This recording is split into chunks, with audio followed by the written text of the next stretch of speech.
Como eu já disse, hoje nós começamos a estudar um novo bloco, o terceiro bloco desse ano da teologia do Antigo Testamento. Nós vamos estudar os livros poéticos.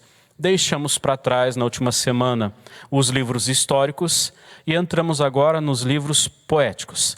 Os livros poéticos são 5: Jó, Salmos, Provérbios, Eclesiastes e Cantares. Desses 5 livros poéticos, nós temos 3 que são chamados de livros de sabedoria. Livros de sabedoria, e Jó é um deles, como Provérbios e Eclesiastes. Por causa disso, o livro de Jó, por ser o primeiro tanto de sabedoria quanto dos livros poéticos, ele tem esse caráter introdutório, porque é o primeiro nas 2 categorias. Eu convido você para abrir a sua Bíblia e deixá-la aberta comigo no livro de Jó. Abra comigo no capítulo 1. Nós leremos todo esse capítulo antes de nós começarmos o nosso estudo de hoje, de nós entrarmos nos assuntos que ele traz para nós, os assuntos teológicos do livro de Jó. Então, Jó, capítulo 1, todo ele. Gostaria que você acompanhasse a leitura aí. Nós temos na nossa projeção também. Você pode acompanhar conosco na projeção.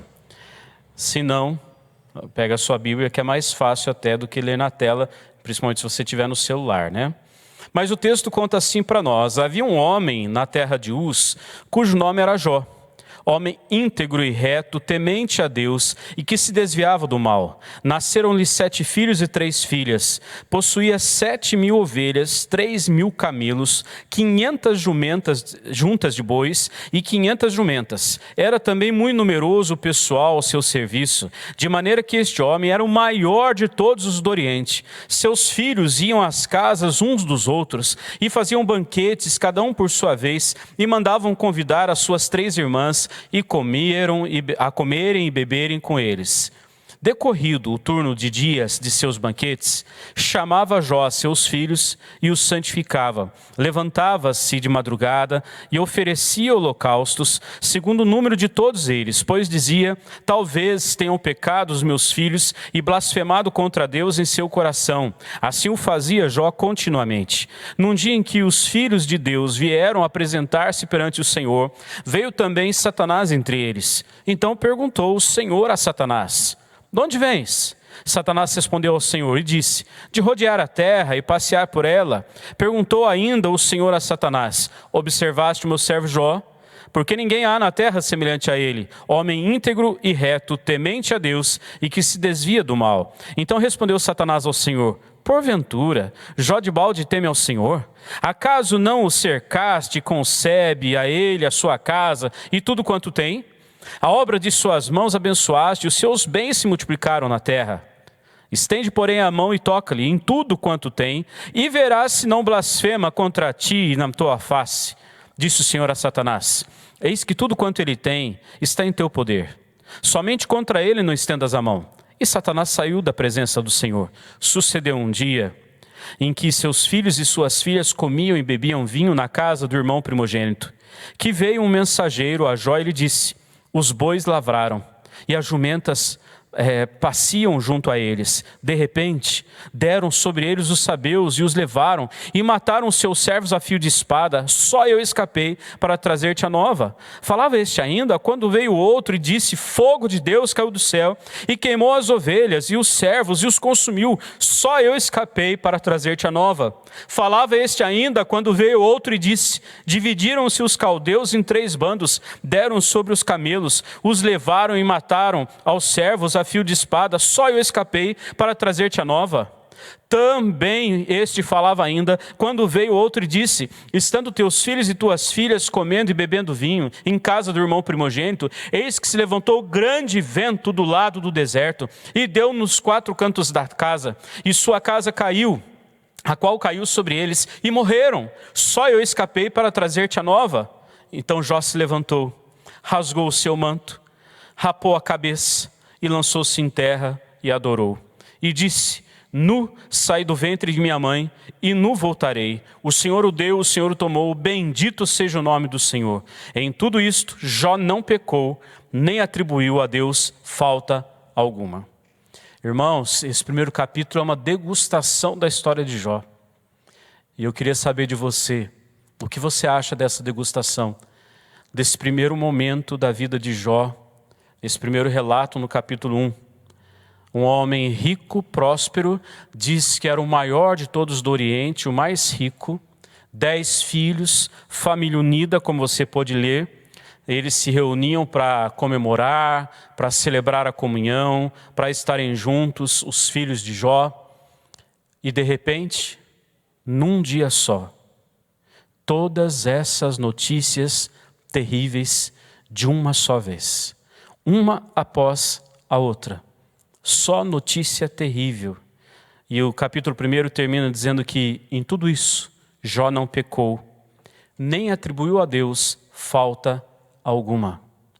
O capítulo 2 revela para nós algumas outras coisas. E eu aconselho você que não leu o livro de Jó para essa aula, que faça isso imediatamente após. Você pode ler numa leitura rápida, conhecer todo o meio da história. Nosso objetivo aqui não é uma devocional sobre a vida de Jó, mas um estudo sobre a teologia, aquilo que nós podemos aprender, tudo que está em torno deste livro. E nós precisamos falar algumas coisas sobre isso. Primeiro, o título. O título do livro é dado a Jó, leva o seu nome, como uma homenagem ao personagem central, assim como alguns outros que nós já estudamos no Antigo Testamento. Ele é o personagem central, recebe esse nome, o livro, por causa do seu nome e da sua atuação. Depois, a gente entra no ambiente histórico e geográfico do livro, e é uma coisa interessantíssima, porque nós não temos tantos dados acerca do livro, nós vamos ver isso nesse estudo do ambiente histórico e geográfico. É importante a gente fazer uma distinção, desde cara aqui, entre o tempo em que Jó viveu e o tempo em que o livro foi escrito. São tempos diferentes. Jó vive num tempo, mas a história relatada é escrita, registrada muito depois. Nós vamos ver isso. Jó, aparentemente, ele viveu durante o tempo dos patriarcas. Existem alguns que pensam diferente. Você amontoando material, você descobre que tem gente que pensa que ele pode ter sido da época de Salomão, ele pode ter vivido em tempo dos profetas, mas existe um rico material e grandes autores que sugerem que Jó tenha vivido no tempo dos patriarcas, muito provavelmente perto do tempo de Abraão. Ou seja, uma história muito antiga. E nós temos alguns indícios para eles, e eu vou citá-los, eles estão aí também na tela. Primeiro, não há no livro referências claras à lei de Moisés, ou às suas instituições. Por que não tem isso? Por que será não teria? Seria extremamente incomum se Jó tivesse vivido em tempo depois de Moisés, qualquer tempo depois de Moisés, sem citar as leis, sem citar o manual de conduta que Deus havia dado para eles. Segunda, Jó oferece sacrifícios em favor de sua família, uma prática característica dos dias dos patriarcas. O pai ia e sacrificava em favor da sua casa, da sua família, porque não havia sacerdócio estabelecido ainda comparável com aquele da lei mosaica. A partir de Moisés, nós temos sacerdotes que fazem isso em nome do povo e em nome das famílias. Até então, cada pai cuidava da sua casa. A provável duração da vida de Jó é outra coisa interessante.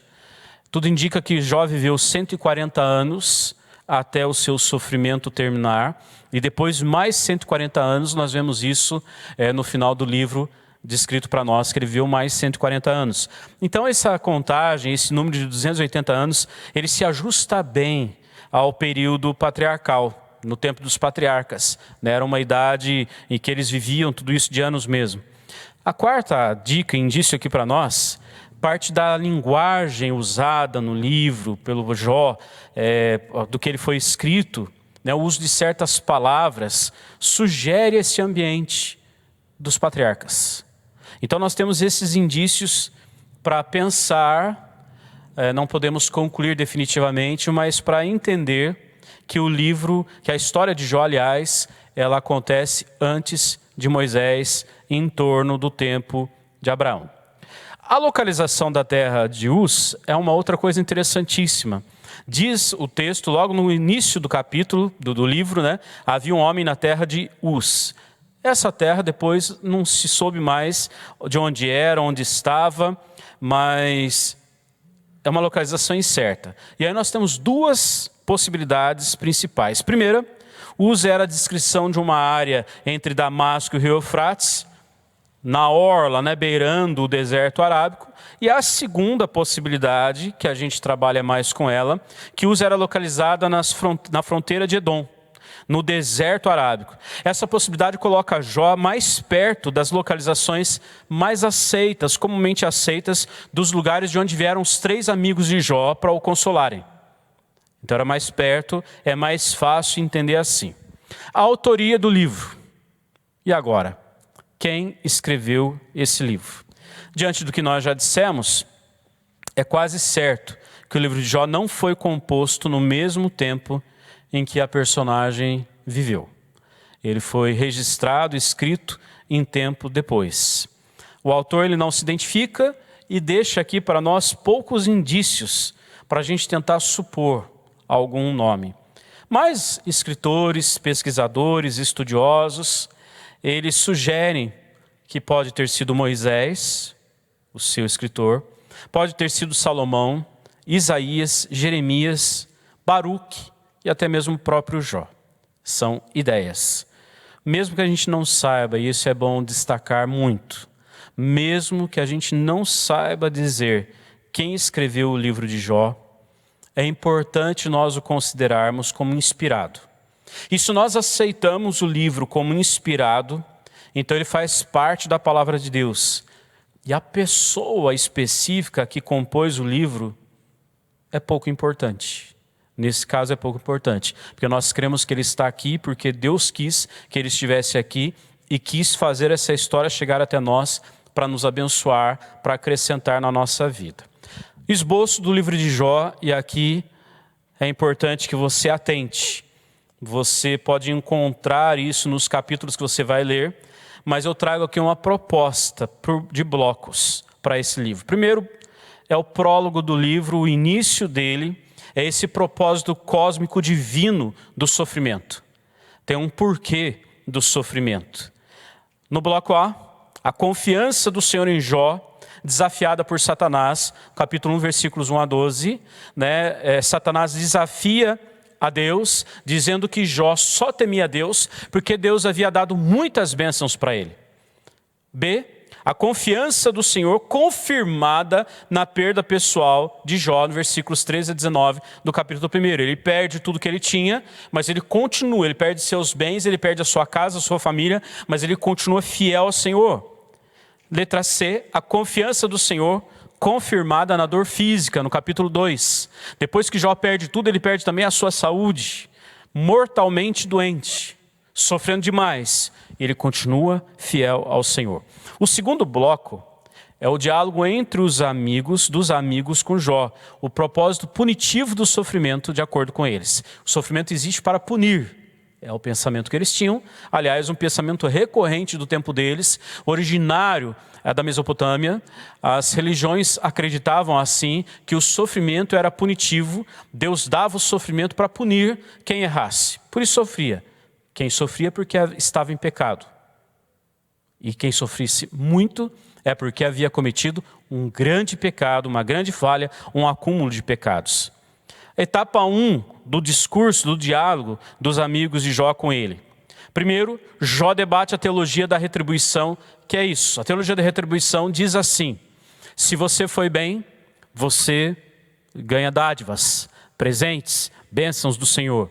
Se você não foi bem, você vai ser amaldiçoado e você vai sofrer. Eu costumo chamar isso de teologia do Papai Noel. Teologia do Papai Noel porque na infância eu ouvia muito isso, e até as propagandas de presentes para crianças, brinquedos, elas eram feitas no final do ano da seguinte forma: se você mereceu, você ganha o presente, aquilo que você queria. Se você não mereceu, você não ganha. Sabe? A questão do mérito. Você mereceu, você ganha, não mereceu, não ganha. você foi bem, você vai ganhar uma dádiva, uma bênção. Você não foi bem, você vai sofrer, você vai sentir a dor. Essa é a teologia da retribuição. Primeiro bloco, logo começa o lamento de Jó. A sua experiência se opõe a essa ortodoxia. A experiência dele conflitava com isso, porque o capítulo 1 diz, Deus dizendo de Jó, que era um homem justo e reto, um homem íntegro. E como que um homem justo, reto e íntegro sofria tanto? Depois vem Elifaz, ponto 2, Elifaz e Jó. O sofrimento indica sempre pecado, será? Na visão de Elifaz era isso que ele dizia, é sempre pecado. Depois do diálogo entre Bildade e Jó, os justos são sempre felizes, será?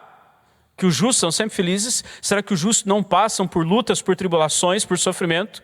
Depois, Zofar e Jó, esses três amigos, Zofar lança uma tese. Você precisa se arrepender, Jó, você pecou. E você continua sofrendo porque você não está se arrependendo. Por isso o sofrimento está instaurado na sua vida. Será que o arrependimento ele restaura algumas dádivas, algumas benesses? Será que o arrependimento vai trazer dinheiro, recursos, saúde? Ponto 2, etapa 2. Jó perde a esperança nessa teologia da retribuição. E é importante dizer aqui, eu vou repetir durante o estudo, Jó também acreditava assim. Essa também era a ideia de Jó, a teologia da retribuição. Ponto 1, Elifaz e Jó começam de novo uma nova rodada de debates, troca de ataques pessoais. Elifaz acusa Jó. Depois, o ponto 2, Bildade e Jó, é o escárnio, o desespero de Jó. Zofar e Jó, acusação de hipocrisia e contestação. Porque esses amigos de Jó, vale ressaltar, eles foram até Jó para consolá-lo. Você entende isso? A ideia deles, porque eles eram muito amigos de Jó, eles foram até Jó para consolar, para trazer ânimo, alívio. Eles queriam trazer cura para Jó, restauração para Jó. Quando a mulher de Jó, no capítulo 2, ela propõe para ele, olha, você vai conservar a sua integridade, amaldiçoa a Deus e morre. Quando ela diz isso, ela está propondo para ele o seguinte, abre mão do sofrimento, chega de sofrer. Chega de sofrer, não tem solução para você. Então você fala mal de Deus e morre. Ele vai te matar. Descansa. Assim você fica livre de todo sofrimento. Põe fim ao sofrimento humano. Esses amigos de Jó, quando chegam até ele no capítulo 2, eles não o reconhecem, porque Jó estava todo atingido por feridas purulentas, chagas. Algumas versões chamam isso de um tipo de câncer. E ele, tomado por isso, profunda dor, extrema dor. Você pode ter certeza que também extremo mau cheiro. Precisava estar fora da cidade. Não era alguém que era bem visto, bem quisto. A convivência não era boa. O sofrimento era muita dor, muita ferida. Quando os amigos vão chegando perto de Jó, eles o avistam e não o reconhecem. Não reconhecem. Tão desfigurado que ele estava por causa da doença. E quando eles se aproximam, eles choram, lamentam, rasgam as vestes, jogam a terra para cima para fazer poeira sobre a cabeça. E quando eles chegam até Jó, ninguém tem coragem de dizer um A.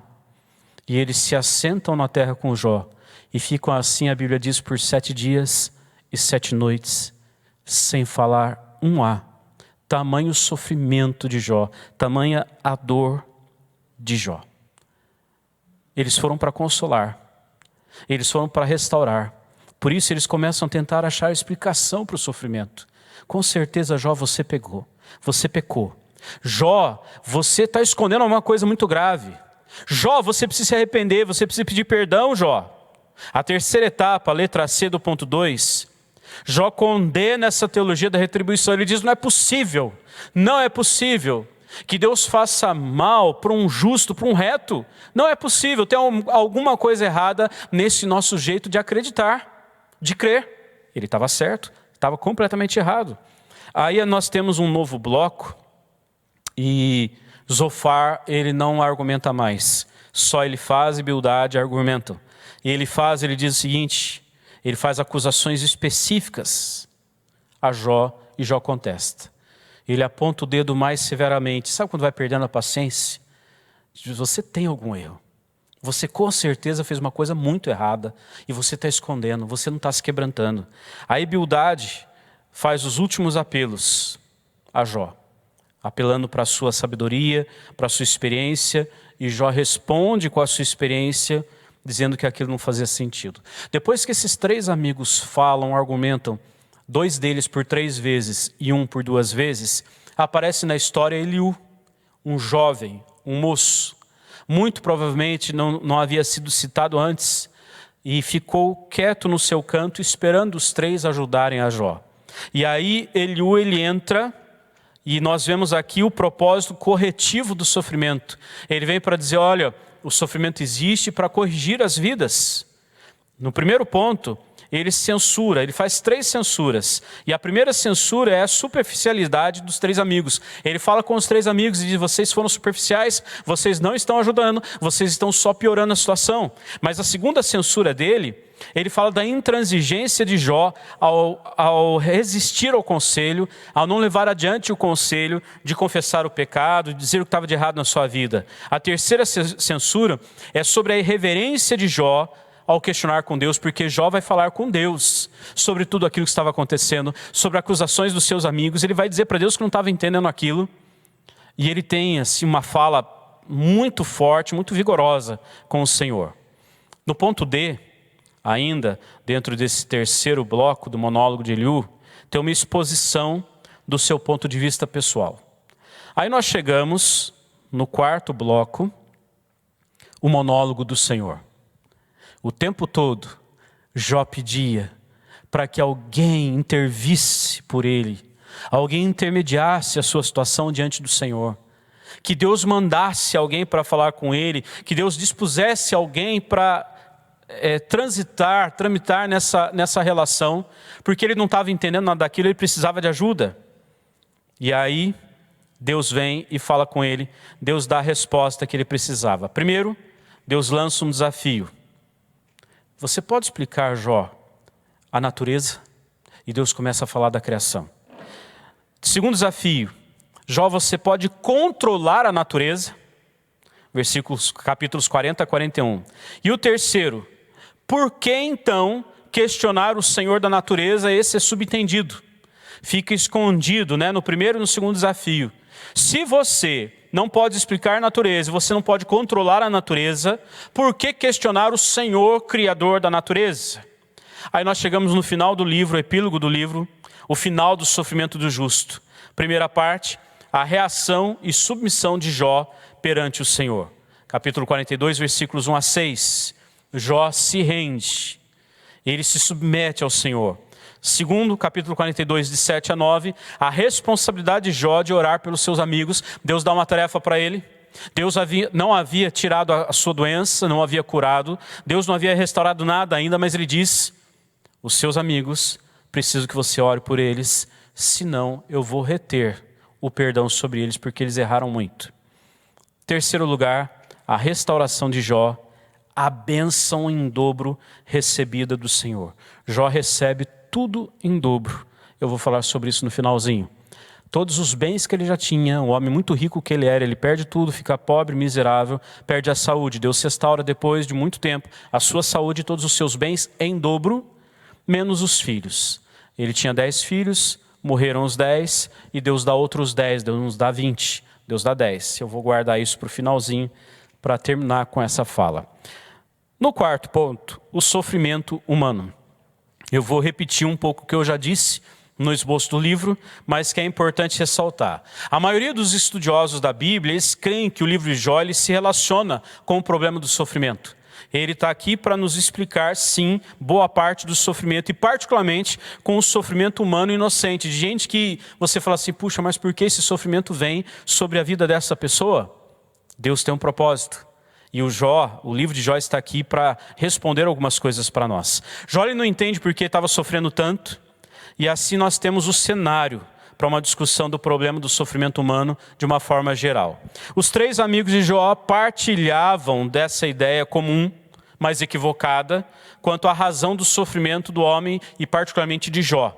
O raciocínio deles, de uma forma resumida, eu já disse, vou repetir, é o seguinte, o sofrimento é o resultado direto dos pecados pessoais.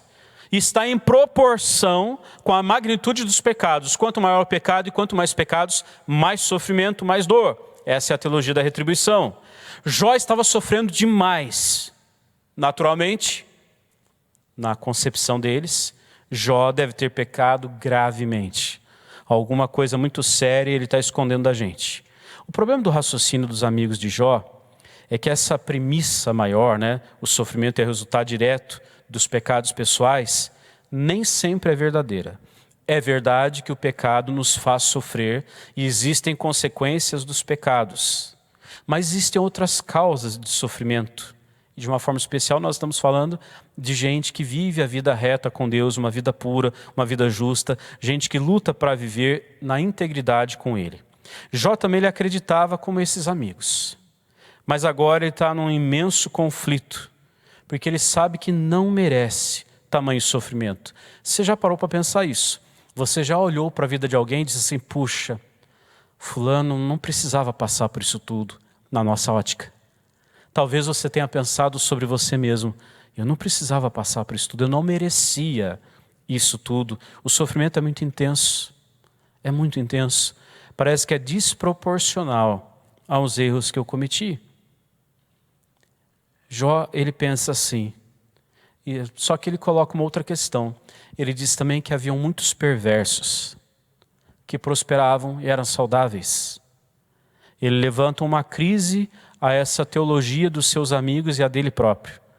Existem muitos perversos, existe muita gente completamente equivocada quanto à sua fé e às suas práticas e que tem posses, tem bens e são saudáveis.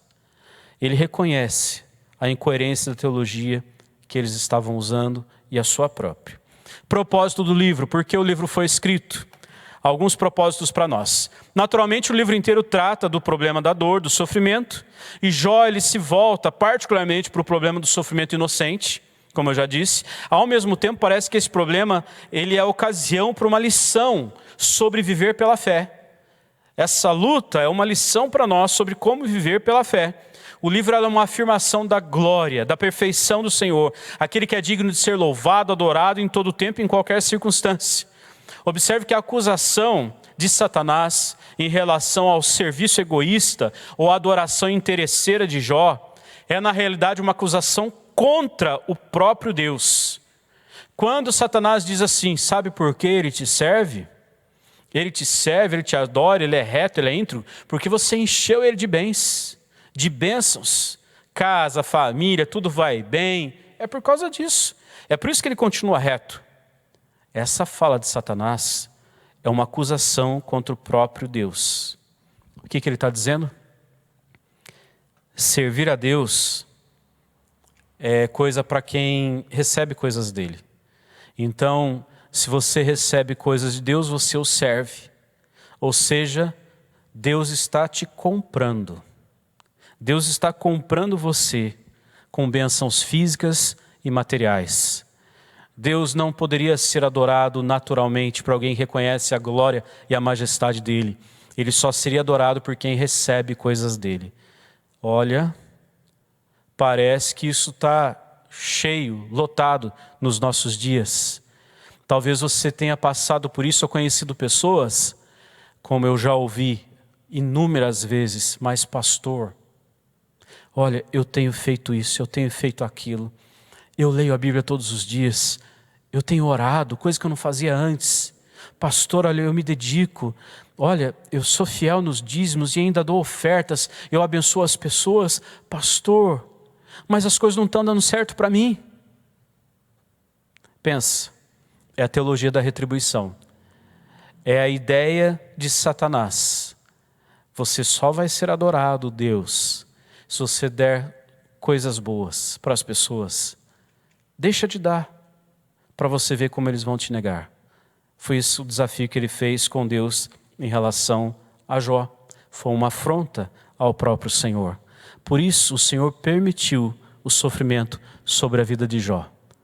Deus estendeu essa possibilidade para o bem de Jó e para o nosso. Próximo bloco, o sexto ponto. Algumas contribuições importantes do livro de Jó. Primeiro, a evidência da grandeza de Deus. O livro fala da grandeza de Deus de várias formas, eu vou citar algumas aqui para você.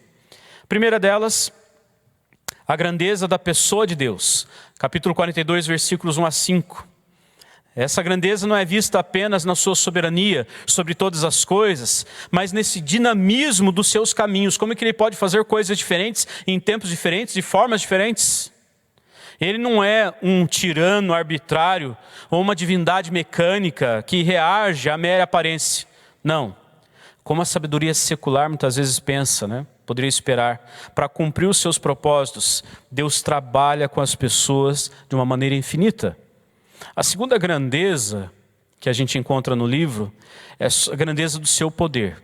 Logo no capítulo 1, no capítulo 38, no capítulo 41, a grandeza do seu poder. O poder da sua lei comanda todo o mundo espiritual e o mundo físico. E o poder do seu amor pode inspirar o amor e a devoção das pessoas sem visarem recompensa material. Amar porque Ele nos ama, sem recompensa material. A terceira grandeza que eu destaco aqui é a grandeza do seu programa. Capítulo 1 e também 19 fala sobre isso. O seu plano para com a humanidade, ele é universal e o plano é eterno. E não apenas uma reação aos problemas imprevistos, né? Aqueles que a gente não previu e aí ele vai reagir. Opa, surgiu uma coisa aqui, ele vai reagir. Não. Ele tem um plano perfeito do começo ao fim. E não apenas uma reação para esses problemas que acontecem. Ele comanda diretamente todas as inteligências espirituais e físicas e Ele impõe que todos prestem contas no dia do juízo final. Deus, Ele tem um comando sobre isso tudo e no final todos prestaremos contas a Ele, mas a vontade dEle sempre se cumpre. A quarta grandeza que eu destaco são a grandeza dos seus propósitos. Capítulo 1, versículos 8 a 12 e também no capítulo 2. Ele não pretende apenas mimar a humanidade.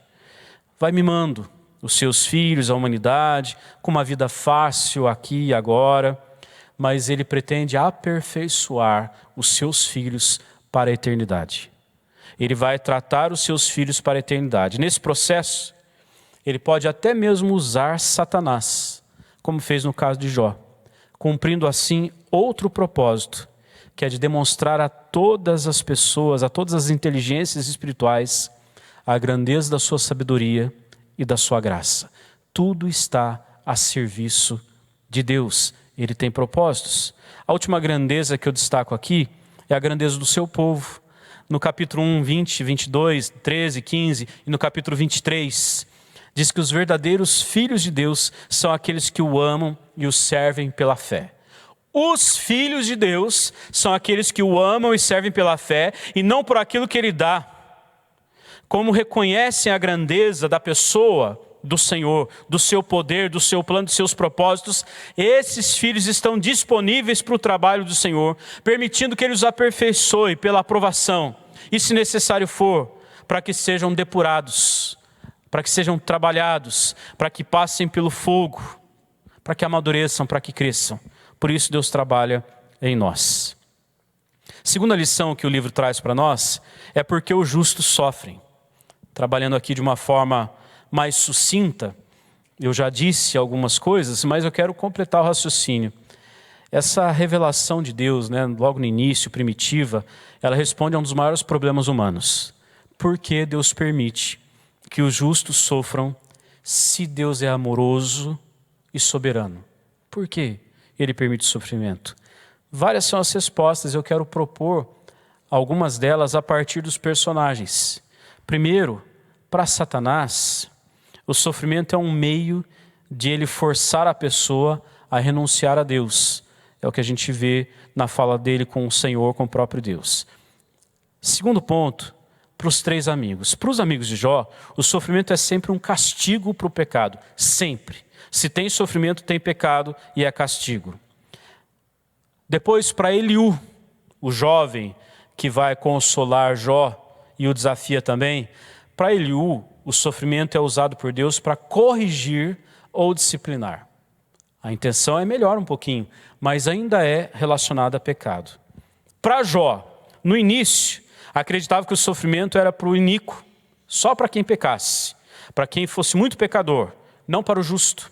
Só que depois, mais tarde, ele entende que o sofrimento é para depurar, como eu já disse, para aperfeiçoar, para fazer conhecer mais a Deus e os planos dele. Agora, Deus tem um propósito com o sofrimento. E esse bloco aqui do porquê eu quero terminar com isso, com o próprio Deus. Primeiro, o sofrimento é um privilégio que Deus nos dá.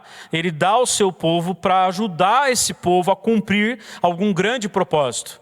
Deus tem um porquê. Tem um propósito, e ele, através do sofrimento da dor, ele conduz o seu povo para esse propósito. Como, por exemplo, nós vimos aqui para refutar Satanás, para dizer para Satanás, a sua tese está equivocada, você está errado. Os meus adoradores verdadeiros me adoram não pelo que eu dou, mas pelo que eu sou, e pelo que eles vivem em mim, que eles vivem comigo. Segunda verdade aqui é que o sofrimento é um apelo para confiar quando não entendemos. Eu não entendo, eu não administro essa situação, está além da minha capacidade de compreensão. E aí Deus permite sofrimento. E muitas vezes Ele não revela o porquê para não destruir o efeito que Ele tem que causar, aonde Ele quer chegar. Então o efeito, ele vai acontecer e Ele não diz por que sofremos, enquanto sofremos, até a gente desfrutar do que vem depois.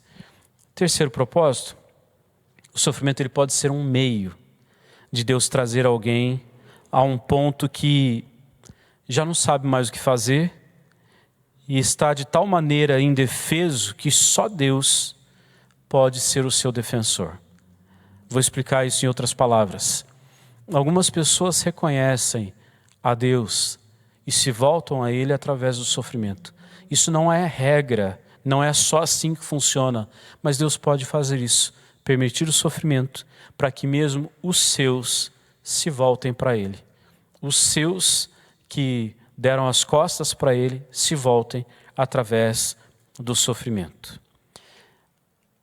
A apresentação do grande adversário do homem, o diabo, é um outro propósito do livro. O diabo é o nosso grande adversário. Capítulo 1, versículo 6, nós vemos isso. E aí, aceitando a hipótese de que o livro de Jó seja o mais antigo da Bíblia, você precisa pensar nessa linha. Se Jó foi alguém que viveu no tempo de Abraão, antes de Moisés, e os livros, o Pentateuco, os 5 primeiros livros da Bíblia foram escritos por Moisés, Jó viveu antes e tem essa história antes, então ele é o primeiro livro da Bíblia. Se nós formos nessa linha de raciocínio, nessa hipótese, é preciso notar que o primeiro capítulo de Jó apresenta o grande adversário do homem, o diabo.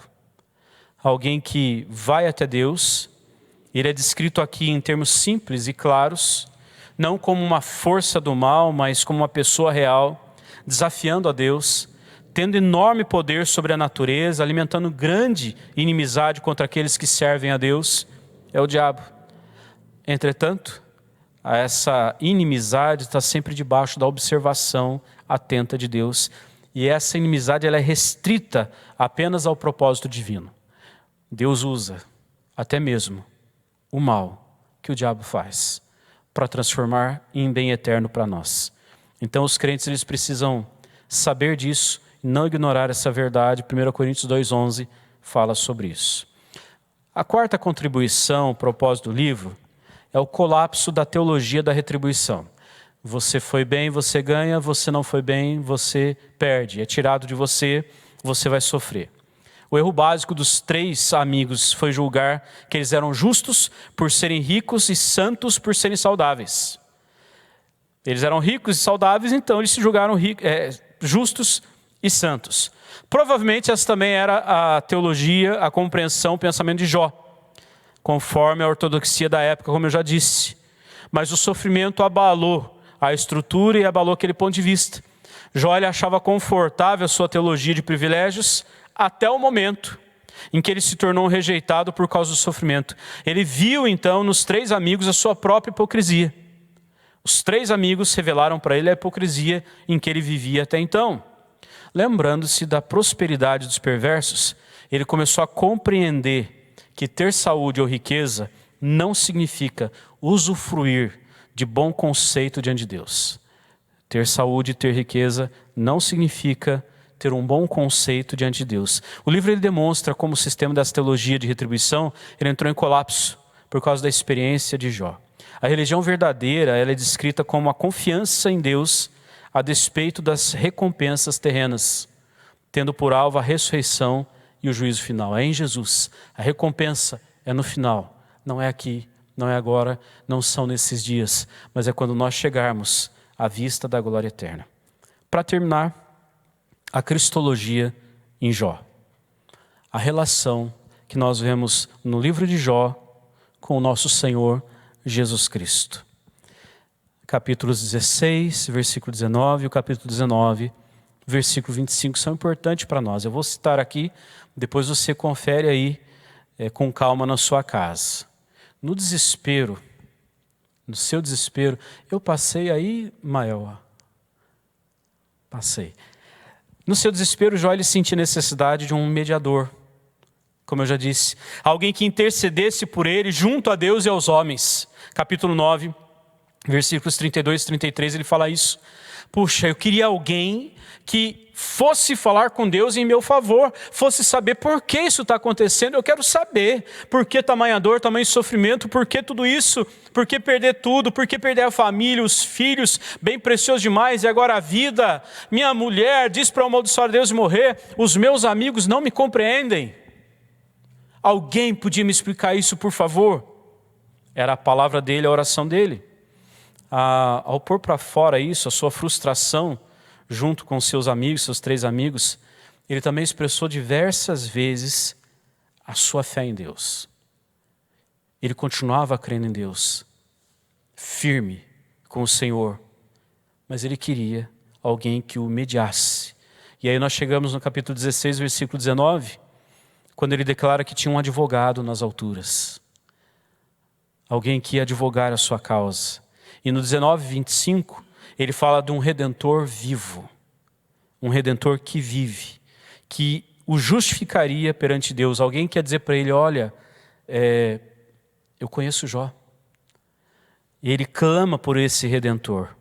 Claro que ele não tinha consciência de que o Redentor seria enviado por Deus. Mas ele procura cegamente. E pela fé, ele se agarra a esse Redentor. Pela fé. Ele agarra em Jesus, ele descansa em Jesus, sem saber, sem conhecer. Deus o havia colocado ali com esse propósito, de apontar para Jesus. Jesus, o nosso advogado junto do Pai, e Jesus, o nosso Redentor. O sofrimento de Jó, ele retrata, de certa maneira, os sofrimentos de Cristo. Numa proporção muito menor. Mas para dizer para nós de Cristo que foi declarado perfeito pelo Pai, mas sofreu os violentos ataques de Satanás, foi acusado injustamente pelo seu povo, experimentou a condição de ser julgado, um indivíduo desprezível, tido como desprezível. Ele se tornou um pária para poder alcançar os párias e tornar-se mediador, redentor do seu povo. Filipenses 2 nos fala sobre isso e todo o Evangelho revela isso para nós. Cristo é o nosso mediador, é o nosso redentor. O sofrimento de Jó nos leva a pensar em Jesus como alguém que era justo e sofreu, padeceu, morreu, carregou o peso do pecado que ele não cometeu, mas carregou o seu e o meu, todos os nossos pecados. Nós não temos a retribuição pelo nosso pecado àqueles que creem em Jesus. Nós não temos isso. Essa teologia não serve para nós, porque ele carregou na cruz todos os nossos pecados.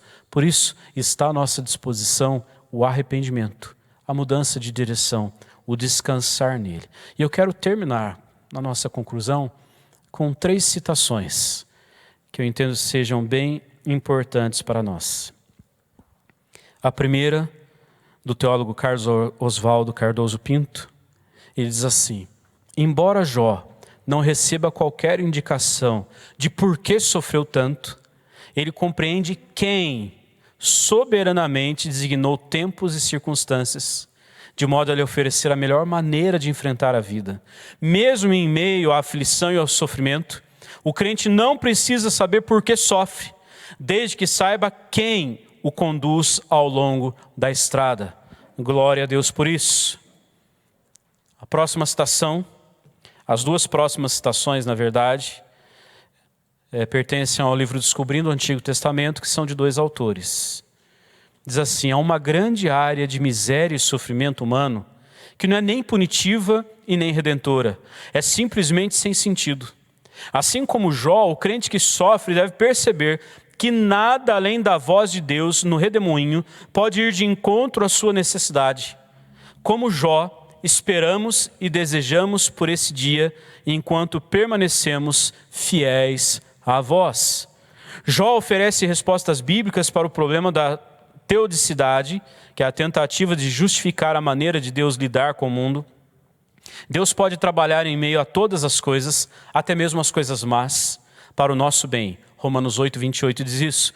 E todos aqueles que são fiéis a Ele, no final, serão beneficiados por meio do mal que tiverem sofrido. Deus é tremendo, Deus é grandioso, Deus é majestoso. A minha dor, a sua dor, o nosso sofrimento não é sem causa. Existe um propósito, mas esse propósito é eterno e nós podemos não conhecer o porquê disso agora. Descanse no Senhor, seja orientado pela voz e saiba quem te conduz no caminho. Capítulo 42, último capítulo de Jó, versículos 1 a 6, ele faz a sua confissão da sua falha, da sua pequenez e da grandeza do Senhor. Deus é infinitamente grande, incomparavelmente maior, imensurável. Eu quero ler para nós terminarmos. Temos alguns minutos aqui ainda. Jó 42, os últimos versículos. Primeiro, a sua confissão. Diz assim: então respondeu Jó ao Senhor: bem sei que tudo podes, e nenhum dos teus planos pode ser frustrado. Quem é aquele, como disseste, que sem conhecimento encobre o conselho? Na verdade, falei do que não entendia, coisas maravilhosas demais para mim, coisas que eu não conhecia. Escuta-me, pois havias dito e eu falarei. Eu te perguntarei e tu me ensinarás. Eu te conhecia só de ouvir, mas agora os meus olhos te veem. Por isso me abomino e me arrependo no pó e na cinza. Quando Jó diz eu te conhecia só de ouvir falar, não é que ele não conhecia Deus, é que Deus permitiu um conhecimento ainda muito maior, muito mais profundo, através da dor do sofrimento. Agora ele conhece de ver o Senhor, de testemunhar o Senhor. Coisa gloriosa. E para terminar, Deus condiciona o perdão aos 3 amigos de Jó que pecaram com o erro deles, por fazerem uma acusação contra Jó que não era verdadeira. Deus diz para Jó orar por esses amigos, para que eles fossem perdoados, para que eles fossem restabelecidos, para que eles não sofressem o dano pelo mal, já que essa era a teologia deles. E Deus fala com esses 3 amigos e diz para eles para oferecerem sacrifícios a Deus, mas para irem pedir oração de Jó, que quando Jó intercedesse por eles, aí sim eles não sofreriam o dano. E é isso que Deus faz. O que Deus está fazendo? Deus está dizendo para esses amigos de Jó: olha, aquilo que para vocês era amaldiçoado, é exatamente isso que eu quero usar para abençoar vocês. Jó não é amaldiçoado. Jó não sofreu dano pelo seu pecado, mas com um propósito santo, eterno e divino sobre a sua vida. E no capítulo 10 a 17, só lembrando, Deus dá tudo em dobro para Jó. Deus dá tudo em dobro para Jó. Todos os bens em dobro. Jó não amaldiçoou a Deus, Jó não rejeitou a sua mulher, Jó não desfez dos seus amigos. E ele só foi curado e restaurado por Deus depois que ele também ora pelos amigos. E Deus dá para ele de volta 10 filhos. Se Deus deu tudo em dobro, por que Deus não deu 20 filhos? E aí tem uma palavra muito boa de alguns autores, e eu vou ficar com a citação do reverendo Hernandes Dias Lopes. Deus não deu mais 20, porque 10 era exatamente o dobro. Porque filhos nós nunca deixamos de tê-los. Filhos nós os temos para a eternidade. Existe um vínculo eterno com os nossos filhos. Por isso, Os 10 que ele tinha, somos com os 10 que ele teve, somos com os 10 que ele teve no passado. 20 filhos. São filhos para a eternidade. Crie seus filhos para a eternidade, não para esses dias. Crie seus filhos para viver para sempre com o Senhor. E eles serão vitoriosos, e você também, em nome de Jesus. Eu quero terminar com um conselho, que você reserve 1 hora da sua vida nessa semana para ler o livro e mais 1 hora para você escutar um sermão. Assistir um sermão, tem no YouTube, do reverendo Hernandes Dias Lopes, sobre o livro de Jó. Tem aplicações devocionais, ensinos profundos em todo o livro. Nosso objetivo aqui é mais teológico, mastigar um pouco o livro todo no campo teológico. Reverendo Hernandes, ele faz isso com maestria e traz ensinos profundos para nós. Você não vai se arrepender. Invista na sua vida essa 1 hora, vai ser de profundo conhecimento e crescimento para você. Vamos orar, nos colocar diante do Senhor, agradecer por esse tempo e pelo ensino no livro de Jó.